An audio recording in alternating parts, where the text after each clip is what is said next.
Welcome. In front of me I have ASUS ROG Phone 5, and today I will show you how we can switch on this smartphone.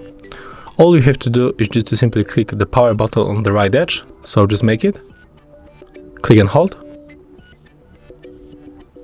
release key when you feel and see this Republic of Gamers logo and also the Android logo.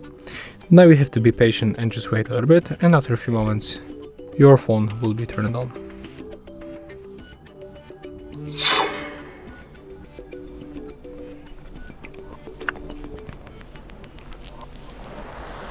As you can see right now, we can simply use our smartphone. So if you find this video helpful, remember to leave a like, comment and subscribe to our channel.